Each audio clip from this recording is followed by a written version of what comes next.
the eardrum out through the grommet.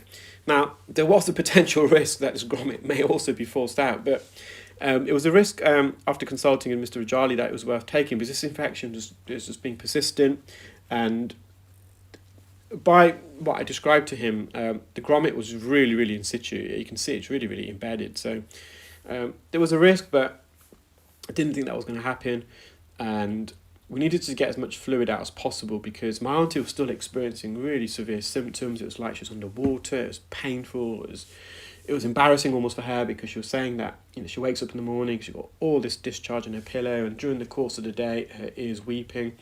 I didn't want her to put any cotton wool in the ear to absorb that, because then it doesn't allow natural air into the ear to help aerate the ear to clear an infection.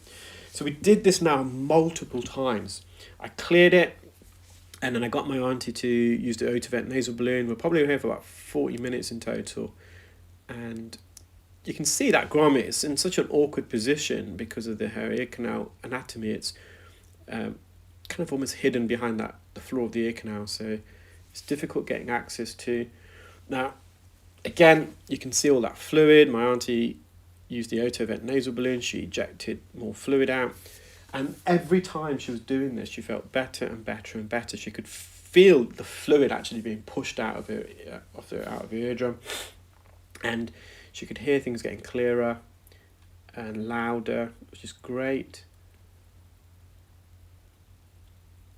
And you can just see that fluid. It's beating away, and it's trying to come out.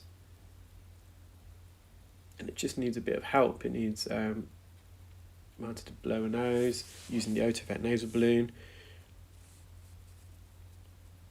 And I've put a little kink there at the tip of the suction probe. Now, I find that gives me so much more control when I'm working up close and personal towards the eardrum.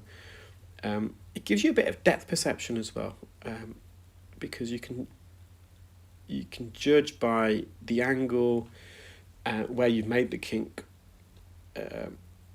It just provides me with a better gauge of how deep I'm in the ear. Now, so with an endoscope, you haven't got binocular vision like you have with a microscope. When you're using an operating microscope, you're looking into the ear with both eyes. And by looking into the ear with both eyes, it's what we call binocular or stereoscopic vision. It gives you better depth perception. You probably want to try this yourselves. If you put one of your fingers out right in front of you, the furthest away you can, and you close one eye, and then you try and touch the tip of the finger with the opposite eye. Now, I'm sure you can touch the tip of the eye, but if you do it then with both eyes open, you've got much better depth perception.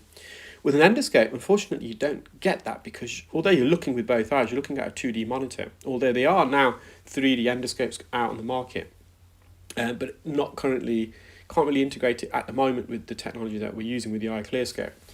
However, you can obtain depth perception using monoscopic vision. So that's what we call monoscopic vision with an endoscope. Although we are looking at both eyes, but it may well just be as one, because you're looking at a flat screen.